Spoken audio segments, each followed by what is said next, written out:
ጤና ይስጥልን ክብራትና ክብራን እንደምን አላችሁ? ስፖርታዊ ጉዳዮቻችን ተጀምሯል። በርከት ያሉ ጉዳዮችን እናነሳለን። 27ኛ ሳምንት የእንግሊዝ ፕሪሚየር ሊግ ጨዋታዎች ይደረጋሉ። ከዛሬ ጀምሮ የሚጠበቁ መርሃ ግብሮች አሉ።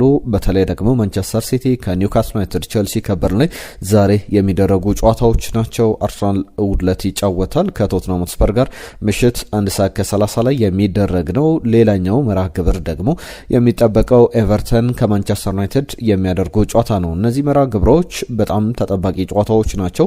በ27ኛ ሳምንት ጨዋታዎች ላይ ስለ ጨዋታዎቹ ዝርዝር ነጥቦችን በተለይ አሰልጣኞቹ ሚኬል አርቴታ እና ማይክል ካሪክ፣ አሰልጣኝ ፔፕ ጋርዲዮላ እና ኡጎር ቲዶር፣ የቶትናም አዲስ አሰልጣኝ ሊያም ሮዜነርም ያነሷቸው የሰጧቸው አስተያየቶች አሉ።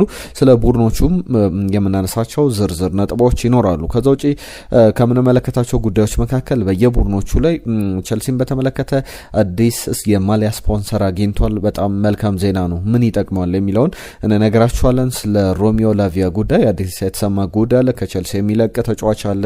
እሱም ትናንትና ዝርዝር ያነሳናቸው ስሞች አሉ። ከነዚህ መካከል ደግሞ አሁን እየቀረበ ያለ ስም አለ። በማንቸስተር ዩናይትድም በሌሎችም ክለቦች የሚፈለገው የሊያም ዴላፕ ጉዳይ ይነሳል። እሱንም በስፋት እንነግራችኋለን። አርሰናል ቤት የሊዮን ጎርቴዝጋ ጉዳይ እንዲሁም ደግሞ ከኢንተር ሚላን አጥቂ ለማስፈረም ጥረት እያደረገ ይገኛል። በዝርዝር የፒዮ ኤስፔዚቶ ጉዳይንም በስፋት እያነሳ ነው እየነገርናችሁ የምንቆይ ነው የሚሆነው። ሌሎችም ከአርሰናል ጋር በተያያዘ ስለ ዴክላን ራይስ ሌሎችንም ተጫዋቾች በተመለከተ ዝርዝር ነጥቦችን እንነግራችኋለን። ማንቸስተር ዩናይትድ ቤት የማርከስ ራሽፈርድ የብሩኖ ፈርናንዴዝ ጉዳይ፣ ሌሎችም ዝውውሮች በተለይ ደግሞ ከአትሌቲኮ ሚኒየሮ በጣም ትልቅ አቅም ያለው ታዳጊ ተጫዋች ለማስፈረም ዩናይትድ ከብዙ ክለቦች ጋር እየተፎካከረ በተለይ ደግሞ ቀዳሚ ድል እንዳለው እየተሰማ ይገኛል። ለ16 ዓመት ተጫዋች ነው። ግብ የሚያስቆጥርበት መጠን በጣም የማይታመን አይነት ነውና እሱንም እንነግራችኋለን። ከቼልሲም ከማንቸስተር ሲቲ ጋርም በተያያዘ የሚነሱ ነጥቦች አሉ። በተለይ ማንቸስተር ሲቲ ቤት በጣም በሚያስገርም ሁኔታ አርሊንግ ብራውት ሃላንድ ክለቡ ሊለቅ የሚችልበት እድል አለ ተብሏል። በርናንዶ ሲልቫንም በተመለከተ ውሉ ይጠናቀቃልና በክለቡ ከማይቆዩ ተጫዋቾች መካከል አንዱ ተደርጎ እየተቆጠረ ነው። ስለ ኔይማር ሪታየርመንትም እንነግራችኋለን። ለሁሉም ብዙ ጉዳዮችን ያዝነው በመጠኑ ቢሆን እናስተዋውቃችሁ ብለን ነው። ወደ ጉዳዮቻችን እናልፋለን። ትናንትናም የእናንተ መልእክቶች በስፋት መጥተውልናል። ወደ በኋላ ላይ እንመለስበታለን። ዛሬ ለእናንተ የምናቀርባቸው ጥያቄዎች አሉ። ሀሳብ አስተያየቶቻችሁን እየጻፋችሁልን ይህንን ቪዲዮ ላይ ካድጋችሁ አብራችሁን ቆዩ። ግምቶቻችሁን ላኩልን። ማንቸስተር ዩናይትድ ከኤቨርተን ስለስንት ይጠናቀቃል? አርሰናል ከቶትናም፣ አርሰናል በዋንጫ ፉክክሩ ላይ ወሳኙ ጨዋታ ያከናውናል። እሁድ ዕለት የሚደረግ ነው። ስለስንት ይጠናቀቃል? ከዛ በተጨማሪም የቼልሲና የበርንሌይ የኒውካስል ዩናይትድ እና የማንቸስተር ሲቲ ጨዋታ በኤታድ ስቴዲየም ይደረጋል። እነዚህን ጨዋታዎች ግምቶቻችሁን እየላካችሁልን አብራችሁን ቆዩ። ስለምትሰጡን አስተያየት ለአብሮነታችሁ ሁሌም ከልብ እናመሰግናለን። በቀጥታ ወደ ጉዳዮቻችን እናልፋለን። እንግሊዝ ፕሪሚየር ሊግ ላይ ካሉ አስፈላጊ ጨዋታዎች መካከል ለቼልሲም ለማንቸስተር ሲቲም ዛሬ የሚደረጉ ጨዋታዎች አሉ። 12 ሰዓት ላይ አስቶን ቪላ ከሊድስ ዩናይትድ፣ ብሬንትፎርድ ከብራይተን የሚያደርጉት ጨዋታ፣ ቼልሲም ከበርንሌይ የሚያደርጉት ጨዋታ 12 ሰዓት ላይ የሚደረጉ ጨዋታዎች ናቸው። በርንሌይ በዚህ ጨዋታ ላይ አዲስ አዳጊ ቡድን ነው። ከቼልሲ ጋር በሚያደርገው ጨዋታ ላይ በተለይ ደግሞ ቼልሲ ማሸነፍ የሚችል ከሆነ የሚጠበቅ ነው። ማንቸስተር ዩናይትድን በሁለት ነጥቦች መብለጥ ይችላል። ማንቸስተር ዩናይትድ ሰኞ ጨዋታውን እስከሚያከናውን ድረስ 44ና 45 ነጥቦችን ይዘው የተቀመጡ ቡድኖች ናቸው። በዚህ ጨዋታ ላይ የጉዳት ዜናዎችን ከቼልሲ ቡድን ጋርም በተያያዘ የሚነሱ ነጥቦች አሉ። ለምሳሌ የኮል ፓልመርን ጉዳይ እናንሳ። ከአዲስ አዳጊ ቡድኖች ጋር በሚያደርጋቸው ጨዋታዎች ላይ ሌላኛው ቀጣይ ጨዋታ አዲስ አዳጊ ቡድን ነው፣ በርንሌይ ነው። በርንሌይ ላይ ፍጹም የበላይነት ቼልሲ ወስዳል ተብሎ የሚጠበቅበት አይነት ጨዋታ ነው። 12 ጨዋታዎችን በመጀመሪያ ተሰላፊነት ተጫውቶ ከአዲስ አዳጊዎች ጋር ወይም ፕሮሞትድ ሳይዶች ጋር ባደረገው ጨዋታ 8 ግቦችን አስቆጥሯል፣ 6 አሲስቶችን አስመዝግቧል፣ 14 የግብ ተሳትፎ አለውና በጣም ጥሩ ዜና ነው ብሎ መናገር ይቻላል። ትናንትና የቼልሲ ከ21 ዓመት በታች ቡድን ከሊድስ ዩናይትድ ጋር ሲጫወት ነበር። በዚህ ጨዋታ ላይ ለቼልሲ መልካም ዜና ነበረ። ሮሚዮ ላቪያ ከሰሞኑም ስናነሳው ነበር፣ ከጉዳቱ አገግሟል። በጣም ጥቂት ጨዋታዎች በኋላ በሙሉ የመጀመሪያ አሰላለፍ ላይ እንመለከተዋለን።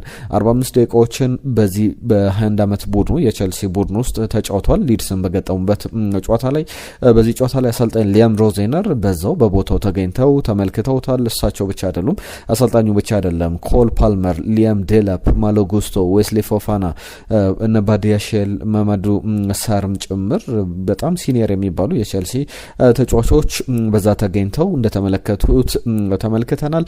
እነዚህ ቼልሲን በተመለከተ የሚነሱ ጉዳዮች ናቸው። የዚህ ኮል ፓልመርም ሌሎች ሊያም ዴላፕንም የዝውውር ጉዳዮችን በተመለከተ ቼልሲ ቤት ያሉ ሌሎች አጠቃላይ ጉዳዮችን እንመለስባቸዋለን። የማንቸስተር ሲቲን ጨዋታ ደግሞ እንመልከት። 2 ሰዓት ከ30 ላይ ዌስትሃምና ቦርመዝ ካደረጉት ጨዋታ በኋላ ማንቸስተር ሲቲ ከኒውካስል ዩናይትድ ምሽት 5 ሰዓት ላይ በኢቲሃድ ስቴዲየም የሚደረግ ጨዋታ ነው። አሰልጣኝ ፔፕ ጋርዲዮላ ትናንትና የሰጣቸው አስተያየቶች አሉ። ካነሳቸው ጉዳዮች መካከል ከጨዋታው አስቀድሞ ለዚህ ጨዋታ ዝግጅት ሲያደርጉ ለተጫዋቾቼ አንድም ሰከንድ ስለ 11 ነጥብ መጣል አንድም ሰከንድ ስለ ፕሪሚየር ሊጉ ቴብል አንስቼላችሁ አላቅም፣ ገና እኮ 12 ጨዋታዎች ይቀራሉ የሚል አስተያየቱን ሰጥቷል። 27ኛ ሳምንት ላይ ይገኛል ሊጉ። 12 ጨዋታዎች በጣም ሩቅ ናቸው። ለምሳሌ 3-4 መርሃ ግብሮች ቢኖሩ በእርግጠኝነት እናንተ አንቲስፔት ለማድረግ ነው ጋዜጠኞች ይህ ቡድን ማንቸስተር ሲቲ ዋንጫ ይበላል፣ አርሰናል ዋንጫ ይበላል እንደዚህ ብሎ ለመናገር ለመተንተን ነው ሀሳባችሁ። ነገር ግን ገና 12-11 ጨዋታዎች ይቀራሉና በዛ ደረጃ ላይ የሚኖሩ ቡድኖችን የመጨረሻ ጨዋታዎች ላይ በፕሪሚየር ሊጉ ላይ ምንም ነገር ሊፈጠር እንደሚችል በተደጋጋሚ ተናግሬያለሁ። አንድ ጋዜጠኛ ብቻ አይደለም 2-3 ጋዜጠኞች ጠይቀውታል። እኔን አታቁኝም ማለት ነው እስከ ማለት ደርሷልና የመጨረሻ ሳምንታት ድረስ መጠበቅ ይኖርብናል። 2-3 ሳምንታት እስከዛ ብዙ ነገሮች ሊፈጠሩ ይችላሉ ብሏል። ለሰከንዶች ስለ አርሰናል ነጥብ መጣል ማሰብ አልፈልግም ብሏል። በጣም አስገራሚ አስተያየት ነው የሰጠው ከኒውካስል ዩናይትድ ጋር። ኒውካስል ዩናይትድ ማንቸስተር ሲቲን እዚህ በማንቸስተር ሲቲ ሜዳ በሚደረጉ ጨዋታዎች ላይ ካሸነፈ ኢቲሃድ ላይ በጣም ረጅም ጊዜ ተቆጥሯል። ፍጹም የበላይነት አለው። ባለፉት ጨዋታዎች ላይ ኒውካስል ዩናይትድ አንድ ጨዋታ ብቻ አሸንፏል ማንቸስተር ሲቲን። እሱም በፕሪሚየር ሊጉ 2025 ላይ 2-1 በሆነ ውጤት። ዘንድሮ ሁለቱ ቡድኖች በጣም 5 ጊዜ 4 ጊዜ ሊገናኙ የሚችሉበት እድል አለ። በኤፍኤ ካፕ ዳግም ተገናኝተዋል። ከዛ በኋላ ሌሎችም የሚገናኙባቸው ጨዋታዎች በቻምፒየንስ ሊግ የሚገናኙ ከሆነ በፕሪሚየር ሊግ የኛው የመልሱ ጨዋታ ነው። የመጀመሪያውን ጨዋታ ግን ኒውካስል ዩናይትድ ባርንስ 2 ግቦችን አስቆጥሮ ዲያዝ ደግሞ ለማንቸስተር ሲቲ ግብ አስቆጥሮ 2-1 በሆነ ውጤት ያሸነፈበት ጨዋታ ነው። ማንቸስተር ሲቲ አሰልጣኝ ፔፕ ጋርዲዮላ ለበቀል የሚመጣበት ጨዋታ ይሆናል ተብሎ ይጠበቃል። ሁሉም የጨዋታን ግምቶቻችሁን ላኩልን። የሲቲንም የቼልሲንም ጨዋታ በመጠኑም ቢሆን አንስተናል። ሌሎች ጉዳዮችን እናነሳለን። ሲቲ ቤት ዝውውሮች ያሉ በርናንዶ ሲልቫ፣ ሃርሊንግ ብራውት ሃላንድን በተመለከተ ያልተጠበቁ ዜናዎች ተሰምቷል። እንመለስበታለን። ነገ የሚደረጉ ጨዋታዎች እናንሳ። ክሪስታል ፓላስ ከወልቭስ፣ ኖቲንጋም ፎረስት በሊቨርፑል በኩል የሚያደርገው ጨዋታ ሲቲ ግራውንድ ላይ ይደረጋል። ሊቨርፑልን ያስተናግዳል። ሰንደርላንድ ከፉላም ጥሩ ጨዋታዎች አሉ። ከዛ በኋላ እነዚህን ጨዋታዎች ከተመለከትን በኋላ 1 ሰዓት ከ30 ሲል ቶትናም ሆትስፐር ከአርሰናል የሚያደርጉት ጨዋታ በጣም ተጠባቂ መርሃ ግብር ነው። በጣም አስፈላጊም መርሃ ግብር እንደሆነ መናገር ይቻላል። ለሁለቱም ቡድኖች ኡጎር ቲዶር የሰጡት አስተያየት አለ። በተለይ አነጋጋሪ አስተያየት ነው የሰጡት። ቶትናም ሆትስፐር አሁን ላለመውረድ እየተጫወተ ያለ ቡድን ነው። በተለይ ቡድኖች በተቸገሩበት ሰዓት ላይ የሚደርሱ አይነት አሰልጣኝ እንደሆኑ ይታወቃል። አርሰናል አንድ በጣም አስገራሚ ቁጥር ስመለከት ነበር ከኡጎር ቲዶር ጋር በተያያዘ። እሳቸው ኃላፊነታቸውን ከተረከቡ በኋላ በመጡባቸው ቡድኖች በሙሉ የመጀመሪያ ጨዋታዎቻቸውን ባለፉት 5 ጨዋታዎች አሸንፏል። 6ኛው ጨዋታ የቶትናም ነው። ከዚህ በፊት አጃክስ ስፕሊትን ይዘው 1-0 አሸንፈው ጀምሯል። ሄላስ ቬሮናን ይዘው የጆዚዮን ሮማ 3-2 በሆነ ውጤት አሸንፈው ጀምሯል። ማርሴን ይዘው ያከናወኑት መርሃ ግብር ላይ ራይምስን ገጥመው 4-1 በሆነ ውጤት ኦሎምፒክ ደ ማርሴይን ይዘው አሸንፈዋል። ከላዚዮና የመጀመሪያ ስራቸው ከላዚዮ ጋር የነበረው የዩቬንቱስ ኃላፊነት የዩቬንቱስ ጨዋታ ነበረ። ዩቬንቱስን በላዚዮ አሰልጣኝነት የመጀመሪያ ጨዋታቸው ላይ 1-0 ዩቬንቱስን አሸንፈው ጀምረዋል። ዩቬንቱስን ደግሞ ሲረከቡ ቦሎኛን 1-0 በሆነ ውጤት አሸንፈው ነው የጀመሩትና አርሰናል ደግሞ የመጀመሪያ ኃላፊነታቸው ነው። ምንድነው ያደረጉት? የቶትናም ተጫዋቾችን ራት ይዟቸው ጋብዟቸዋል። ትናንትና በጣም አነጋጋሪ ነበረ። እንግዲህ በሜዳ ላይ ሰውን ዝግጅት ማድረግ የፈለጉት በስነ ልቦናው ነው። የቶትናም ተጫዋቾችን ማዘጋጀት የፈለጉት እንግዲህ ለዋር ለጦርነት እንደሚመጡ እንጠብቃለን ብሏል አሰልጣኝ ሚኬል አርቴታም። ከዚህ ከጨዋታው ጋር በተያያዘ ሌሎችም ሊነሱ የሚገባቸው ነጥቦች አሉ። ሚኬል አርቴታ ግን ያነሳቸውን ነጥቦች መካከል አንድ ጉዳይ ላንሳ። በተለይ ከድጋፍ ጋር በተያያዘ መቼ አርሰናል ተጫዋቾችን መደገፍ እንዳለባቸው የጉዳት ዜናዎችንም አንስቷል። ከጉዳት ዜናዎች ጋር በተያያዘ በፕሪሚየር ሊጉ ላይ ፕሮባቢሊቲዎቹን በተለይ አንስቷል። ትሮሳርድ በጣም ፍጹም ደህና ነው፣ ለጨዋታው ዝግጁ ነው ብሏል። ከሀቨርትዝ ማርቲን ኦዴጋርድ ለጨዋታው ነገ ልምዳለን፣ ነገ ስንሰራ እናውቃለን፣ ነገር ግን ለጨዋታው ዝግጁ ይሆናሉ ብዬ በጣም ሰፊ ፕሮባቢሊቲ ያላቸው ድሎች ያሏቸው ለቶትናም ጨዋታ ማርቲን ኦዴጋርድም ከሀቨርትዝም የመድረስ የሚል አስተያየቱን ሰጥቷል። አርሰናል በጣም በኤክስፔክትድ ጎል የሚቆጠሩበትን ስለ ማርቲን የክርስቲያን ኖርጋርድም ጉዳይ የተጠየቃቸው ጥያቄዎች አሉ። ከዛ አስቀድሜ ግን አንድ ጉዳይ ብቻ ላንሳ። ይህም ጉዳይ ከሚኬል አርቴታ ጋር በተያያዘ እኔ በተለይ አርሰናል ደጋፊዎችን በተመለከተ ነው እንዲወዱኝ የምፈልገው አቻ ሲወጣ ወይም ስሸነፍ ነው እንጂ ስናሸንፍማ እኔን ፍቅር ቢያሳዩኝ ቢወዱኝ ለእኔ አክብሮታቸውን ቢገልጹ አይነት አስተያየት ሰጥቷል። ያ ቀላል ነገር ነው። በጣም ቬሪ ኢዚ ብሏል። በዛ ባሸነፍን ሰዓት ላይ ለእኛ ፍቅራችሁ ማሳየ ተጫዋቾች እናንተ የሚፈልጓችሁ በተሸነፉበት በዚህ በደካማ ጊዜያቸው ላይ ነው የሚል አስተያየቱን ሰጥቷል። ሚኬል አርቴታም በየጨዋታው አሁን የወልቭስን ጨዋታ ረስተን ለቀጣይ ጨዋታ ለቶትናም ጨዋታ ነው በአንድነት ሆነን ተገቢ ምላሽ መስጠት አለብን የሚል ነገር አንስቷል። በጣም የወንዳውንድ አስተያየት የሰጠው ዴክላን ራይስ ነው። ዴክላን ራይስ በጣም የሚያስገርም ነገሮችን አንስቷል። ፕሪሚየር ሊጉን ዋንጫ አይሰጠንም፣ ፕሪሚየር ሊጉን ዋንጫ ሄደን ማሸነፍ እንደሚገባንም ማሳየት አለብን፣ ለዛ ዝግጁ መሆን አለብን። ለኛ ላይ በሚወረወሩት ጦሮች ልክ እንግዲህ ጀርባችንን ማደንደን አይነት አስተያየት ነው የሰጠው። ለሚወረወሩብን ነገሮች ራሳችንን ማዘጋጀት አለብን፣ ማንኛውም ነገር ሊወረወርብን ይችላል የሚል አስተያየቱን ሰጥቷል። በጣም ወንዳው እንደሚባል ቆራጥ አስተያየቱን ሰጥቷል። በዚህ ጨዋታ ላይ ኤዜ ዙቢሜንዲና ዴክላን ራይስ ሳካ በመስመር ቦታ ላይ ይጫወታል። ኤዜ 10 ቁጥር ቦታ ላይ ይሰለፋል ተብሎ ይጠበቃል። ሌሎቹ አሰላለፎች እንደተጠበቁ ይሆናል ተብሎ ይጠበቃል። ግምቶቻችሁን እየላካችሁልን አብራችሁን ቆዩ። ከቶትናም ጋር በተያያዘ አንድ አስቂኝ አስተያየት ብቻ አንስቼ ልለፍ፣ ወደ ሌሎች ጉዳዮቻችን አልፋለሁ። የስዊድን አንድ የፓርላማ አባል ናቸው፣ የስዊድን ፖለቲከኛ ናቸው። ቶትናምን የጠቀሱበት መንገድ በጣም አስገራሚ ነው። ከዚህ በፊት በጋና ፓርላማ ሃሪ ማጉዌር አጠቃላይ የጋናን ኢኮኖሚ በተመለከተ እንደ ሃሪ ማጉዌር እየሆነ ነው በሚል በጣም የሚያስቅ አገላለጽ ተጠቅመው ነበረ። አሁን ደግሞ የስዊድን ኢኮኖሚን በተመለከተ የተሰጠው አስተያየት በጣም አነጋጋሪ ሆኗል። የስዊድን ኢኮኖሚ ስፐርሲ የሆነ ነው ብለዋል። ሚካኤል ዳንበርግ የተባሉ ፖለቲከኛ ናቸው። የሶሻል ዲሞክራቲክ ፓርቲ አባል ናቸውና የመንግስት ተቃዋሚ ከሚባሉት ኦፖዚሽን ፓርቲ መካከል መሪዎች መካከል የሚጠቀሱ ናቸው። ስትራግል እያደረገ የሚገኘውን ቶትናምን ጠቅሷል። በእንግሊዝ ቶትናም ሆትስፐር የተባለ ቡድን አለ፣ ስፐርስ እየተባለም ይጠራል። በጣም ሪች ከሚባሉ በጣም ትልልቅ ዘመናዊ ስቴዲየሞች ካሏቸው ትልቅ ደጋፊዎች ካሏቸው ክለቦች መካከል አንዱ ነው። እነዚህ ነገሮች ስንጠቅስ ቶፕ ቲም የሚያስብለው ነገሮች ናቸው ይላሉ ዳንበርግ ከሚያነሷቸው ጉዳዮች መካከል። ከዚህ በተቃራኒ ግን ቶትናም አሁን ወራጅ ቀጠና ላይ ይገኛል፣ አሁን ቀውስ ውስጥ ይገኛል ይላሉ። በጣም የሚያስገርም ሁኔታ ከወራጅ ቀጠና በጥቂት ነጥቦች ከፍ ብሎ ነው የተቀመጠውና ሪሶርስ አቶ አይደለም። ከዛ በተጨማሪም በቂ ኦፖርቹኒቲዎቹን ባለመጠቀም ረገድ ነው። የስዊድን ኢኮኖሚም እንደዛ ነውና የስዊድን ፋይናንስ ሚኒስትር እንደ ስፐርሲ ነው ኢኮኖሚውን እየመሩት ያሉት በሚል በጣም አስቂኝ አስተያየት ሰጥተው ተመልክቻለሁ። ሰኞ የሚደረገውን የማንቸስተር ዩናይትድ ጨዋታ እንመልከት። ከማንቸስተር ዩናይትድ ጋር በተያያዘ የሚነሱ ዝርዝር ነጥቦች አሉ።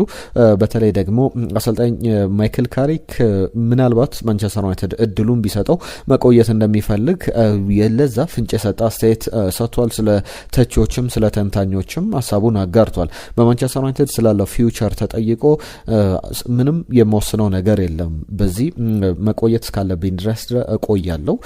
በተለይ ደግሞ እዚህ እስካለው ድረስ ያለኝም በሙሉ እሰጣለሁ። ምን ያክል ጊዜ በማንቸስተር ዩናይትድ ልቆይ የሚለውን አልወሰንኩም። ነገር ግን እዚህ መገኘቴ በጣም የምወደው ነገር ነው፣ በምወደው ቦታ የተገኘበት ክለብ ነው በሚል አስተያየቱን ይሰጣል ማይክል ካሪክ። ለሰኞ ጨዋታ በጣም ፍጹም ዝግጁ እንደሆነም በዚሁ ጨዋታ ላይ በተለይ ደግሞ በጉዳት ዜና በኩል ማቲያስ ዴሌት እንዲሁም ደግሞ ሜሰን ማውንት አሁንም ለጨዋታው እንደማይደርሱ፣ በተለይ ደግሞ ሜሰን ማውንት በጣም ከማቲያስ ዴሌትም ቀድሞ ሊደርስ ይችላል። ነገር ግን አንገፋ ሲመጣ በደንብ ሙሉ ለሙሉ አገግሞ ነው መምጣት ያለበት የሚል አስተያየቱን ሰጥቷል።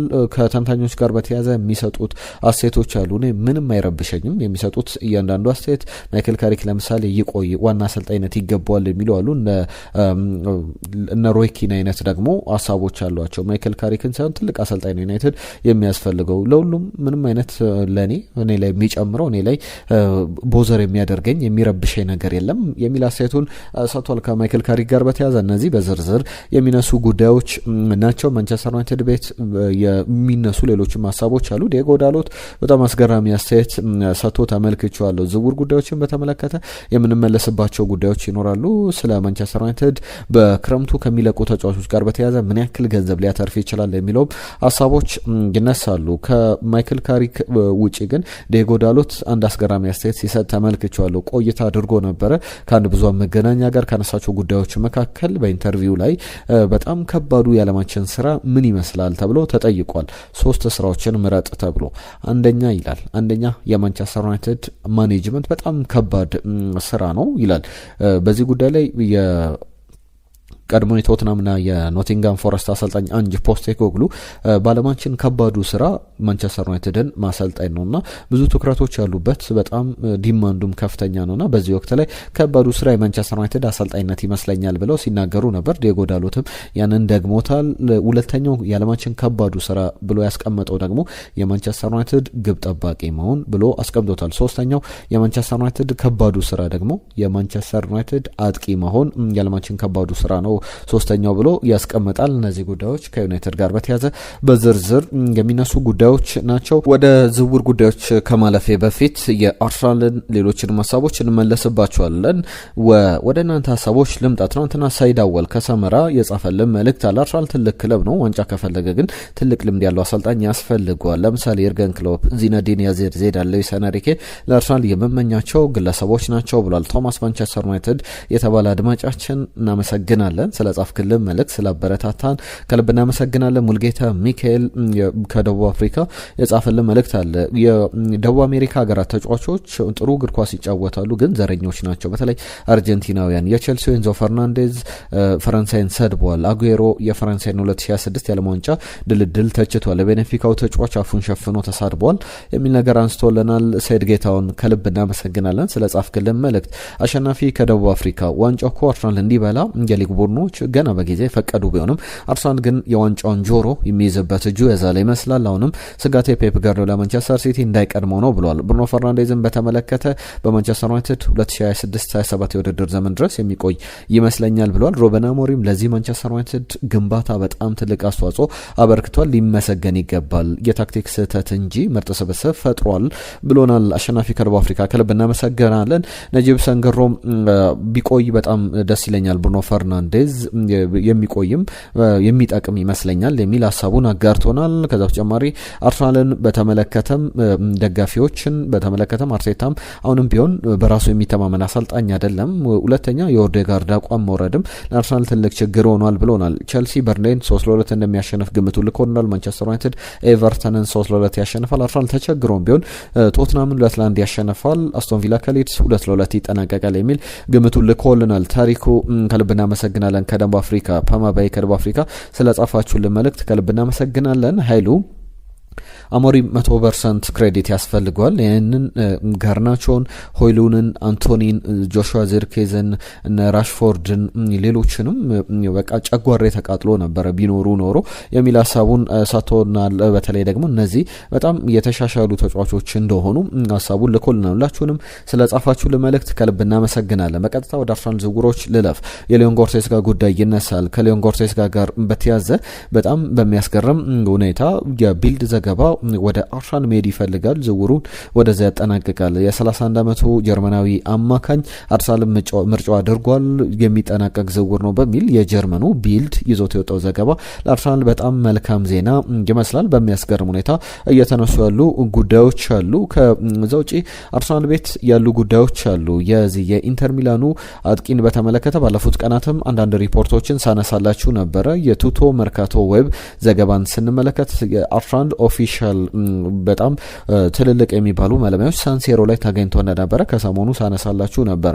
ኢንተር 3-2 በሆነ ውጤት ዩቬንቱስን ባሸነፈበት ጨዋታ ላይ ፍራንቸስኮ ፒዮ ኤስፔሲቶን ለመመልከት ነውና ከአንድሪያ ቤርታ ጋርም የሚያገናኘው ነገር አለ ተብሏል። በጣም ፓወርፉል የተባለ ሄደር ያስቆጠረበት ጨዋታ ነበር። ዩቬንቱስ በተሸነፈበት ጨዋታ ላይ ኢንተር 3-2 ሲያሸነፍ አንዷን ግብ ያስቆጠረው ተጫዋች ነው። በሁሉም ውድድሮች ላይ 6 ግቦችን አስቆጥሯል። 6 አሲስቶችም አሉት። ጥሩ ነው። ሁሉም ጨዋታ ላይ የሚሰለፍ ተጫዋች አይደለም። ማርከስ ቱራም አለ፣ ላውታሮ ማርቲኔዝ አለ። ከዚህ ጨዋታ በኋላ ግን በቀጣይ ብዙ ጨዋታዎችን ይሰለፋል ተብሎ ይጠበቃል። ምክንያቱም ላውታሮ ማርቲኔዝ ለ3-4 ሳምንታት ከሜዳ ይርቃልና እንደዚህ አይነት ጉዳዮች በዝርዝር እየተነሱበት ያለ ጉዳይ ነው። ከአንድሪያ ቤርታ ጋር በተያዘ ግን አንደኛው ጉዳይ በጣም ለአመታት ለአትሌቲኮ ማድሪድ ለማስፈረም ተጫዋቹን ከታዳጊነት ጀምሮ ትራክ ሲያደርጉት ሲከታተሉት እንደነበር የሚያሳዩ ሪፖርቶች ወጥቷልና በአርሰናል ፍላጎት በኩል የእሳቸው እጅ እንዳለበትና ተጫዋቹን ለማስፈረም ጥረት እንደሚያደርጉ የሰሙ ጉዳዮች ናቸው። ሌላኛው ግን ከኢንተር ጋር በተያዘ አዲሱ ሊያቀርብለት ድርድር ላይ እንደሆኑ ተጫዋቹ ወደ አርሰናል ይመጣል፣ ውል ይፈርማል የሚለው በቀጣይ የሚጠበቅ ጉዳይ ነው ብሎ በትክክል መናገር ይቻላል። ማንቸስተር ዩናይትድ ቤት ያሉ ጉዳዮችን ደግሞ እናንሳ። ከዛ አስቀድሜ ግን የዚህ የሚኬል አርቴታን ሀሳብ ኖርጋርድ ለምንድን ነው የማይጫወተው በሚለው ጉዳይ ላይ ኢት ዲፔንድስ ከማን ጋር በምንጋጠማቸው ቡድኖች ላይ እና በየትኛው ቦታ ላይ ቴክኒካሊም ፊዚካሊም ማን መሰለፍ አለበት የሚለውን ስለመምረጥ ነው እንጂ ብዙ ጨዋታዎች ላይ መሰለፍ የሚችል አይነት ተጫዋች እንደሆነ ሚኬል አርቴታም ተናግሯል። አርሰናል ዘንድሮ ከረጅም ርቀት በሚቆጠሩበት ግቦች በአስገራሚ ሁኔታ የሊጉ በጣም ጥቂት ግቦች ተሞክሮበት፣ ለምሳሌ ዳቪድ ራያን እናንሳ። 13 የግብ ሙከራዎች ተሞክሮበት ከፍጹም ቅጣት ምት ክልል ውጪ ኦን ታርጌት ሙከራ 6 ተቆጥሮበታል። 53 በመቶ ያክል በመቶ ግቦች ይቆጠሩበታልና በጣም የሚያስገርም ነው። ለምሳሌ የማንቸስተር ዩናይትድን ሎመንስን ብንመለከት 16 ተሞክሮበት 3ቱ ብቻ ነው የተቆጠረበት። 80 በመቶ ኳሶችን ያድናል ማለት ነው። ሴቭ ፐርሰንቴጁ ነው 53 በመቶ ለዳቪድ ራያ፣ 80 በመቶ ግን ለሶን ሎመንስ ነውና ልዩነታቸው በጣም ሰፊ ነው። ጃሉጂ ዶናሮማን ብናነሳ ለምሳሌ 20 ተሞክሮበት 5 ነው፣ 75 በመቶ ኳሶችን ያድናል። የዳቪድ ራያ ግን 53 በመቶ ኳሶችን ብቻ ነው ማዳን የሚችለው። አብዛኞቹ ኳሶች የሚቆጠሩበት ግብ ጠባቂ ነውና ሚኬል አርቴታ በዚህ ጉዳይ ላይ ተጠይቆ ነበረ። ለምንድን ነው ከረጅም ርቀት አርሰናል ግብ የሚቆጠርበት ተብሎ ነበር። በጣም ሎወር የሚባሉ ኤክስፔክትድ ጎሎች ናቸው ወደ አርሰናል የግብ ክልል እየገቡ ያሉት። ለምሳሌ 5 ተሞክሮ የብሬንትፎርድ ጨዋታ ላይ በኤክስፔክትድ ጎል ስንመዝናቸው 0.05 ኳሶች ነው ወደ አርሰናል የግብ ክልል ላይ የተቆጠሩትና ግብ መሆን ያልነበረባቸው እና ፕሮባቢሊቲው የሰፋው በጣም የሚገርም ኳሊቲ ያላቸው ተጫዋቾች አሉና በጣም ከባድ አንግሎች ላይ የሚመቷቸው ኳሶች ለአርሰናል እድሎችም አልነበሩም የሚል አስተያየቱን ሰጥቷል ሚኬል አርቴታ። ለሁሉም እነዚህ ከአርሰናል ጋር የሚነሱ ጉዳዮች ናቸው። ማንቸስተር ዩናይትድ ቤት ዝርዝር ጉዳዮች አሉ። በማንቸስተር ዩናይትድ በባርሰሎና ምክንያት የዓለም ክለቦች ዋንጫ ላይ ያሉ የተሳታፊዎች ቁጥር ከ32 ወደ 48 ከፍ ሊል ይችላል ተብሎ እየተነገረ ይገኛል። የመጨረሻ ውሳኔዎች ብቻ ይጠበቃሉ። በተለይ ባርሰሎና፣ ማንቸስተር ዩናይትድ አይነት ትልቅ ክለቦች አሜሪካ ላይ የዓለም ክለቦች ዋንጫ ሲደረግ አለመኖራቸው በየአራት ዓመቱም ሲደረግ መሳተፍ አለባቸውና ውድድሩን የሚያደምቁ ክለቦች ናቸው የሚል እምነቶች እንዳሉ ተሰብቷል። ከዩናይትድ ጋር በተያያዘ ሌላኛው በክረምቱ ከሚለቁ ተጫዋቾች እስከ 65 ሚሊዮን ፓውንድ በደሞዝ ሊቆጥብ ይችላል ሊያተርፍ ይችላል ተብሏል። ለምሳሌ ከካዝሜሮ ደሞዝ ወደ 18.2 ሚሊዮን ፓውንድ ያተርፋል ተብሏል። ከማርከስ ራሽፈርድ ደሞዝ ከነ ጥቅማ ጥቅሙ በአጠቃላይ 17 ሚሊዮን ፓውንድ አካባቢ ያተርፋል። ጄደን ሳንቾን ስንመለከት 10.4 ሚሊዮን ፓውንድ ያተርፋል። አንድሬ ኦናና የማይመለስ ከሆነ 6.2 ሚሊዮን ፓውንድ ያተርፋል። ጆሹዋ ዘርኬዝ የሚለቅ ከሆነ 5 ሚሊዮን ፓውንድ፣ ራስመስ ሆይሉንድ በዛው በቋሚነት የሚለቅበት እድል በጣም ሰፊ ነው።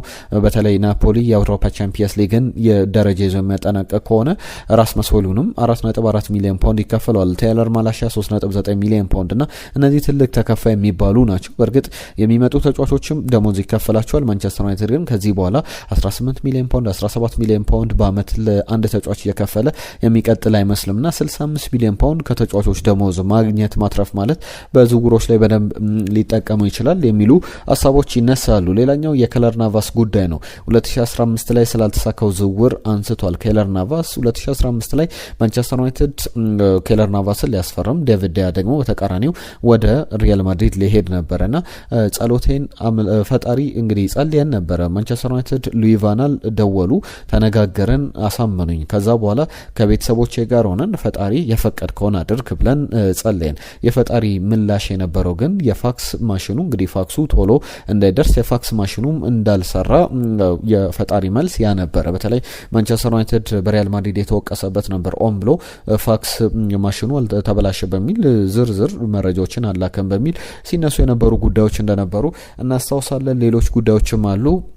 በተለይ ከዩናይትድ ጋር በተያዘ የማንቸስተር ዩናይትድ ሰዎች አሁንም ቢሆን በተለይ ለዚህ የማርከስ ራሽፈርድ ጉዳይ ባርሰሎና አይደለም ሌሎች ክለቦች አሁን ይፈልጉታል። ባለው የስኳድ አሁን የገበያ የማርኬት ቫልዩ መሰረት 50 ሚሊዮን ፓውንድ የሚገባው ተጫዋች ነው። ማንቸስተር ዩናይትድ ግን ከዛ በግማሽ ወደ 24-25 ሚሊዮን ፓውንድ አካባቢ የሚያገኝበት ነው። ባርሰሎና ደግሞ ከ30 ሚሊዮን ዩሮ በታችም ለመክፈል ፍላጎት አለው፣ እየተደራደረም ይገኛልና የማንቸስተር ዩናይትድ አመራሮች በጣም እየተበሳጩበት ድርድር ውሳኔ እንደተደረገ የሚሰሙ መረጃዎችም አሉ። ከዛ በላይ ማንቸስተር ዩናይትድ በውል ማፍረሻው ላይ ወይም ደግሞ ባርሰሎና በቋሚነት ማስፈረም የሚፈልግ ከሆነ እስከ 50 ሚሊዮን ፓውንድ መክፈል ነበረበት የሚሉ እምነት እንዳላቸው የሚያሳዩ ዘገባዎች ወጥቷል። ምናልባት ማንቸስተር ዩናይትድ ቢመለስ የሚፈልገው አይነት ተጫዋች ይሆናል ተብሎ ይጠበቃል። ምክንያቱም ለነ ፓሪስ ሰን ጀርመን ለሌሎችም ክለቦች ከ50 ሚሊዮን ፓውንድ አውጥቶ ሊሸጠው የሚችልበት እድል አለ ተብሏል። ብሩኖ ፈርናንዴዝን በተመለከተ ዴሊ ሜል ይዞት የወጣው ዘገባ አለ። ዓለም ዋንጫው ሲያልቅ ማንቸስተር ዩናይትድን መልቀቅ ይፈልጋል። ከዓለም ዋንጫው በኋላ ወደ አልሂላል መሄድ የሚፈልግበት እድል አለ ተብሏል። እስከ 100 ሚሊዮን ፓውንድ አቅርቦ በተለይ 80 ሚሊዮን ፓውንድ ቀርቦለት እንደነበረ በክረምቱ ይታወቃል። ትልቅ ተከፋይ ሆኖ ወደዛ የሚሄድበት እድል አለ ተብሏል። የሚለቅበት እድል እየሰፋ መጥቷል መባሉን ተመልክተናል። ከዩናይትድ ጋር በተያያዘ እየተነሱ ባሉ የዝውውር ጉዳዮች መካከል አንድ ወጣት ተጫዋች ደግሞ ከአትሌቲኮ ሚኔሮ ከብራዚል ሊግ የሚመጣ ተጫዋች ሊኖር ይችላል በክረምቱ። ገብርኤል ቬኔኖ ይባላል። የአትሌቲኮ ሚኔሮ ተጫዋች ነው። አንድ ቁጥር ብቻ ልጥቀስላችሁ። በ2025 በብራዚል ሊግ ላይ እንግዲህ ታይቶ የማይታወቅ ቁጥሮችን አስመዝግቧል። 80 በላይ ግቦችን አስቆጥሯል በአንድ አመት፣ በ2025 በፈረንጆቹ አመት ብቻ ማለት ነው። 16 አመቱ ላይ ይገኛል። በማንቸስተር ዩናይትድ እየተፈለገ ይገኛል። ማንቸስተር ዩናይትድ ይህንን ተጫዋች ማስፈረም የሚችል ከሆነ ትልቅ ዜና ይመስላል። ከማንቸስተር ሲቲ ጋር በተያዘ ፓሪስ ሰን ጀርመን ሃርሊንግ ብራውት ሃላንድ ይሸጣሉ የሚለውን ጥያቄ ጠይቋል ተብሏል። ማንቸስተር ሲቲን በተለይ ክለቡን የሚለቅበት እድል ካለ ማንቸስተር ሲቲን ከለቀቀም በተለይ ሪያል ማድሪድን ሊቀላቀል ባርሰሎና ሊቀላቀል ይችላል የሚሉ ሀሳቦች አሉ። ነገር ግን በጣም ትልቅ ተከፋይ ነው። ከዛ በተጨማሪም ትልቅ ገንዘብ ሊጠየቅበት የሚገባ ተጫዋች ነው ሃርሊንግ ብራውት ሃላንድ ምንም ያለምንም ጥርጥር። ፓሪስ ሰን ጀርመን ግን በተለይ ፔፕ ጋርዲዮላ የሚለቅ ከሆነ 2027 ላይ ከዛም አስቀድሞ ተጫዋቹ ሊለቅ የሚችልበት እድል አለ የሚል ጥርጣሬ ያላቸውና ከማንቸስተር ሲቲ ጋር ንግግር ጀምረዋል።